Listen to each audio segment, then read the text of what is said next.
Oke, kembali lagi bareng gue Julio Ekspor dan saat ini gue tinggal di Amerika. Gue udah bisnis di sini.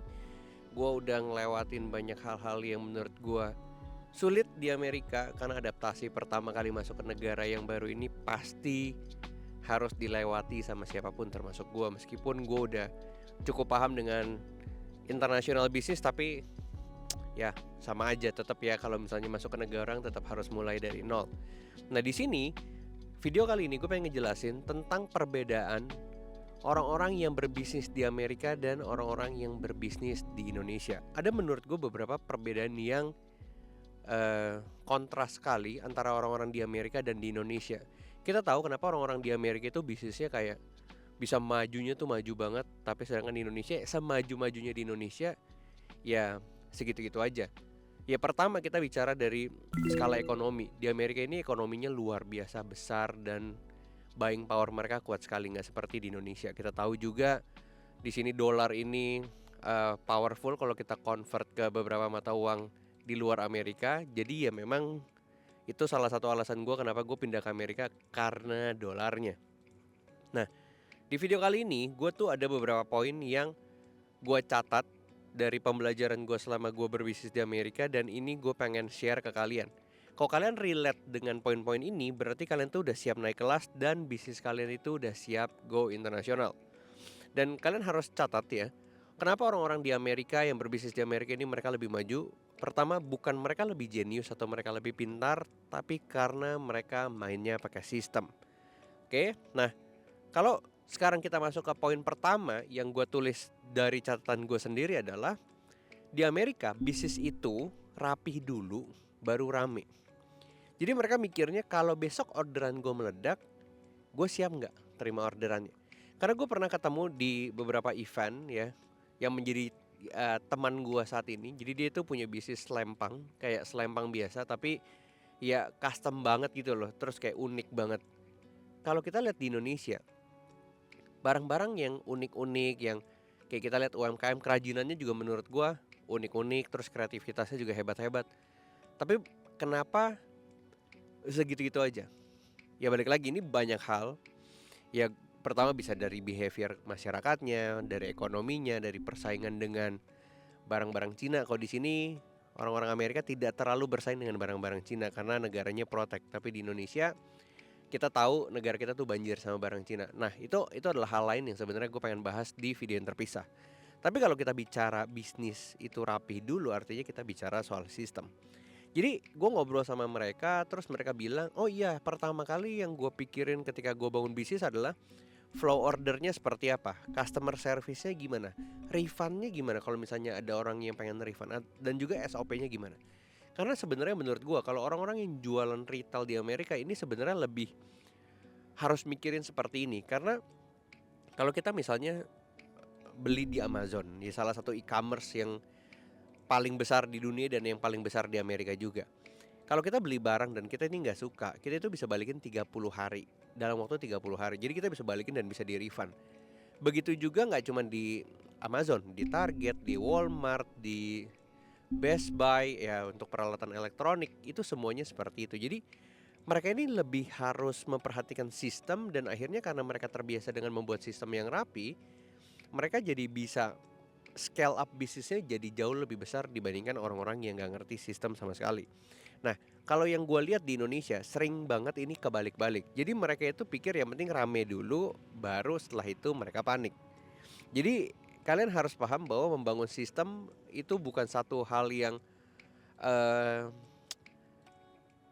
bilangnya apa ya, kayak nanti-nanti, tapi justru di Amerika itu mereka taruh itu jadi sebagai primary feature. Jadi kayak hal pertama yang mereka harus pikirin tuh sistem yang rapi. Nah, kalau kita masuk ke poin nomor 2, di sini itu mereka sangat-sangat bener-bener nilai trust atau kepercayaan itu jadi satu nilai yang sangat-sangat mahal. Dan itu harus dibuktikan. Jadi orang percaya untuk beli bisnisnya mereka atau bergabung dengan atau kerjasama dengan bisnisnya mereka itu karena trust. Ya balik lagi ya, di Indonesia juga sebenarnya orang kalau mau bisnis juga tetap butuh trust. Trust itu udah kayak bahasa universal di seluruh dunia. Tapi orang di sini itu mereka sangat-sangat menghargai dan membuat kata trust, keyword trust ini tuh jadi sakral banget.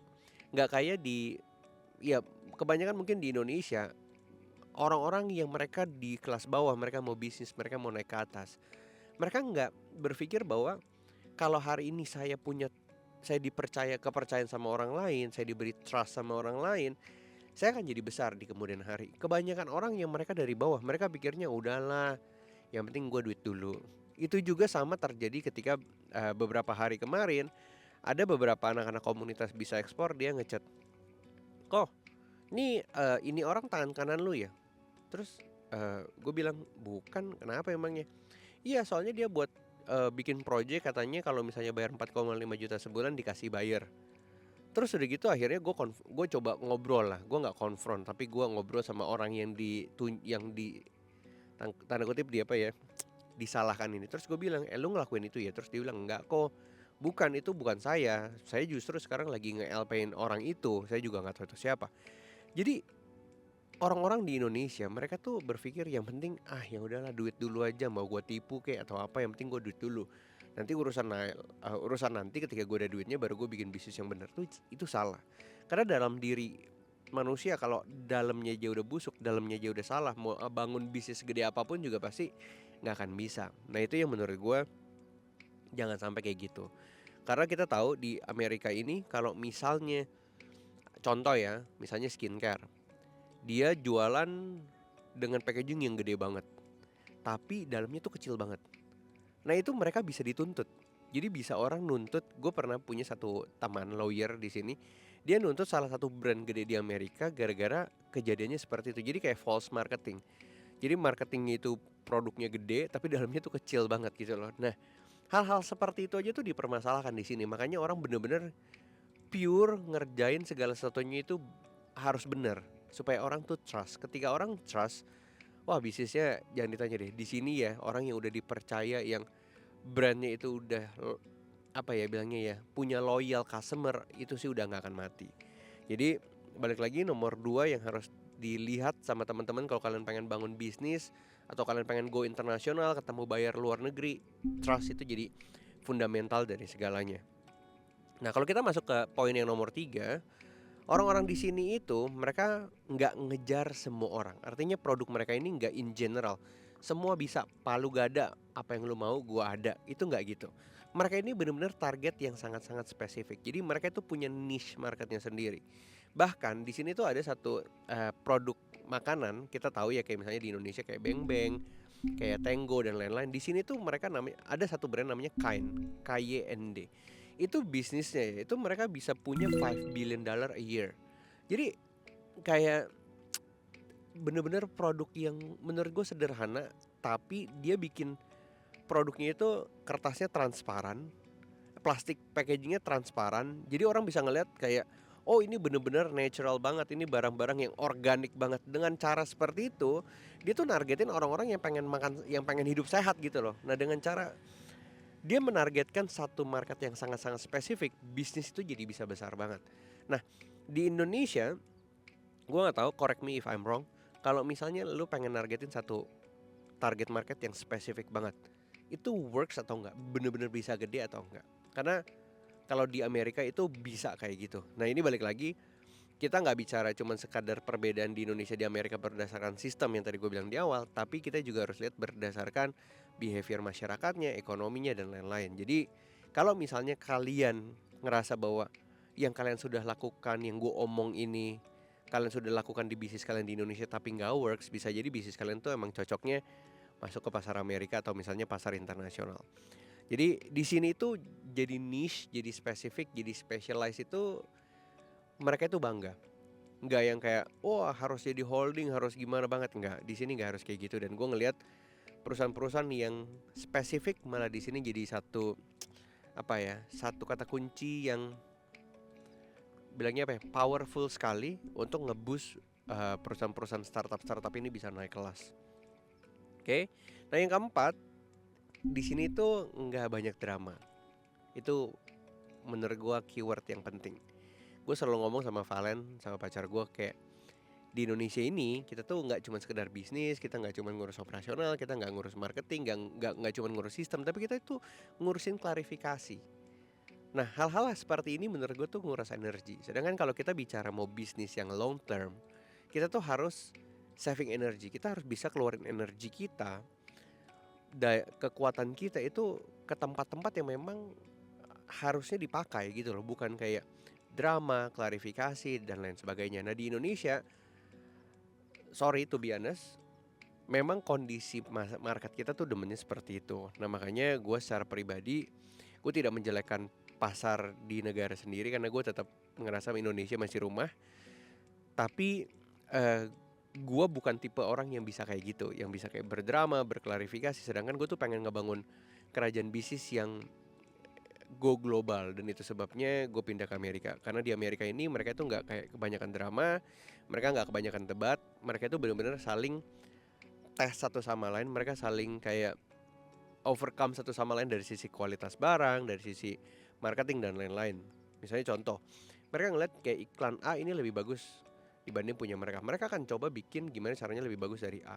Makanya di sini iklan itu kayak BMW, Mercy, Audi, BMW. Itu tuh ya muter-muter di situ aja. Mereka tuh kayak saling bilangnya apa ya, kayak sindir satu sama lain, tapi kayak semuanya tuh oke-oke aja, nggak ada yang drama, nggak ada yang debat, nggak ada yang sampai harus gimana-gimana, nggak ada. Tapi kalau misalnya kayak false marketing, marketingnya salah, atau misalnya nggak sesuai sama yang dijanjikan, mereka nuntut. Jadi mereka itu sangat-sangat berhati-hati ketika mereka deliver produk yang mereka sudah janjikan, tapi dari sisi marketing mereka mencoba lebih baik dari sebelahnya. Jadi nggak senggol kiri kanan, nggak black campaign, nggak serang pakai buzzer dan lain-lain. Nah, itu yang menurut gue cukup suka dengan environment bisnis di Amerika, ya. Nah, yang kelima, mereka ngerti bahwa branding itu aset, bukan gaya-gayaan. Nah, gue juga yakin bahwa teman-teman di Indonesia yang saat ini mereka sudah mulai ngerti caranya bikin konten, caranya bikin bilangnya apa ya, sosial media, mereka udah mulai sadar bahwa ini bukan cuma sekedar penting, tapi ini adalah sebuah aset. Karena kita tahu bahwa branding ini bukan logo, tapi branding itu adalah sebuah rasa aman dan rasa yang dimana orang bisa bilang oke, ini worth it, bukan karena produknya tapi karena brandingannya. Jadi mereka ini invest di banyak hal. Mereka invest di packaging, di copywriting, di website, di ads, di konsistensi. Dan itu sebenarnya jadi satu hal yang penting kalau misalnya teman-teman pengen main bisnis ke pasar luar negeri dan bisnisnya itu retail. Beda sama bisnis ekspor yang kalian itu bangun trustnya ke buyer. Tapi kalau misalnya kayak hari ini gue lakuin di Amerika, kita udah mulai ngebangun trust ke customer, ke orang yang lebih banyak lagi. Karena ya kita tahu nggak cuma di Amerika, di Indonesia, di seluruh dunia orang beli itu kadang-kadang bukan cuma barangnya, tapi mereka itu beli vibe-nya.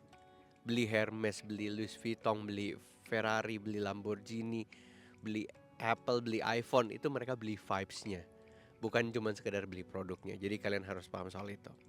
Nah, yang keenam, 2 poin terakhir, mereka ini di Amerika itu orang-orangnya rata-rata mainnya long game. Mereka bangun aset, bukan cuma cash hari ini. Jadi di sini tuh umum banget kalau bisnisnya itu subscription based, totally subscription based. Kayak misalnya gue beli vitamin gitu ya, gue beli vitamin di Amazon, gue beli vitamin C, vitamin D, vitamin zinc, gue beli magnesium. Itu mereka tanya, lu subscription aja, setiap bulan gue kirim. Keren gak tuh? Gue ada beli pet gitu ya, kayak buat pipis anjing. Itu subscription karena dia tahu ini tuh dipakai terus berulang-ulang dan habis. Nah, di Indonesia bisa nggak seperti itu? Meskipun memang orangnya tuh butuh barang itu setiap bulan.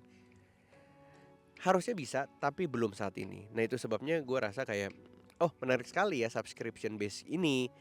Dan ini tuh udah dipastikan repeat order. Jadi kita nggak kayak susah nggak projection plan sebuah bisnis. Karena kita tahu kalau subscription base-nya tiba-tiba tutup, ini kenapa? Dan kalau misalnya kita udah perbaiki, ya udah tinggal kita perbanyak aja jumlah subscribernya. Dan itu yang menurut gue lebih menarik dari sisi Amerika dibanding di Indonesia. Tapi bukan berarti gue kayak jelekin Indonesia ya, kalian harus catat itu. Nah, ketika mereka main long game, mereka bangun aset, mereka itu buat income itu tuh tanda kutip jadi ngalir, dan bukan yang kalian harus push setiap hari. Jadi bukan kayak wah hari ini harus gimana nih, harus bikin konten apa, harus bikin promotion apa. Tapi enggak, mereka kadang punya subscription base ini, mereka jadi punya long game yang dimana itu jadi kayak income yang mereka udah tahu setiap bulan tuh pasti masuk. Nah, ini yang gue rasa di Indonesia itu sedikit capek karena harus jualan ulang-ulang terus dari nol. Kalau misalnya kalian setuju, kalian tulis di komen. Kalau kalian gak setuju juga kalian bisa bilang kenapa kalian gak setuju. Ya, nah yang terakhir, poin terakhir, orang-orang di sini tuh mereka paham banget yang namanya distribution. Jadi di Indonesia kalau misalnya kalian jago distribution, itu pasti kalian tuh jago di Amerika. Kenapa? Karena di Indonesia itu kita multimoda. Udara, laut, darat, pindah-pindah pulau, pindah-pindah ke kota kecil, pulau yang paling kecil bahkan. Dan gue jujur gue cukup lama menghabiskan waktu gue itu di bagian distribusi, khususnya distribusi komoditas. Dan ketika gue masuk ke pasar Amerika, gue ngeliat ini tuh jadi kayak gampang banget karena semuanya landed, semuanya itu cuman darat sama udara. Dan darat ini kan Amerika besar, ada 51 states kalau nggak salah ya, gue juga nggak hafal semua. Dan gue jadi bisa kayak metain gitu loh, oh gue sekarang tinggal di West Coast, gue ada market misalnya di East Coast, atau gue ada di North, di utara, atau gue ada di South. Nah gue harus ambil nih tengah nih. Tengah ada beberapa state yang di tengah yang gue pilih. Oh kenapa akhirnya gue end up di Texas misalnya. Oh karena pertama rentnya murah, terus udah gitu distribusinya dari tengah, eh, SLA ke East Coast misalnya cuman kayak sekitar 2-3 hari, ke West Coast 3 hari. Tapi itu jadi titik utama gue, jadi checkpoint pertama. Tapi ke depan gue akan mungkin bangun di Ohio, bangun di North, atau misalnya nanti bangun di California juga ada, bangun di New York juga ada, atau nanti kita mulai deketin di Boston atau di Denver, di Colorado dan lain-lain. Jadi kayak gue udah bisa petain gitu loh.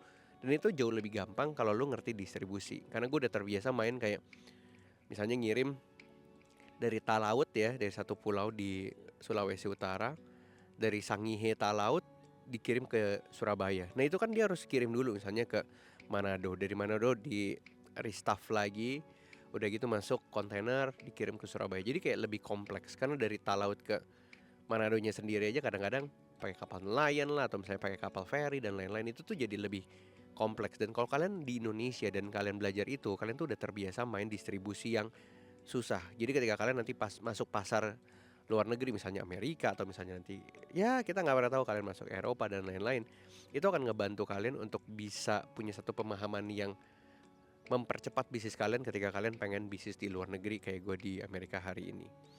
Ya jadi produk yang punya distribusi yang bagus itu jadi salah satu bisnis yang bisa meledak karena produk ini tuh nyampe ke banyak orang tanpa orang itu harus nunggu dalam waktu yang lama. Karena hari ini kita tahu orang tuh gak pengen nunggu waktu lama kalau misalnya mereka beli sebuah barang gitu ya.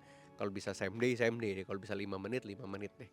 Nah ini yang sebenarnya kalian harus pahami. Di akhir video gue pengen ngasih tau ke kalian bahwa gue bersyukur banget gue bisa ada di Amerika hari ini, berbisnis di sini. Ini tuh jadi kayak mimpi gue waktu kecil, waktu gue SMA, meskipun di rumah sederhana 5x5 kecil di gang, tapi hari ini gue ada di sebuah taman bagus di Culver City di Los Angeles. Gue ngerasain bahwa enak ya, gue ngelewatin banyak hal di Indonesia dan kepake ketika gue masuk ke pasar luar negeri. Dan ini yang gue pengen sharing ke teman-teman semua. Gue akan buat kalian juga ngerasain apa yang gue rasain. Jujur ini semua gue akan buat gratis.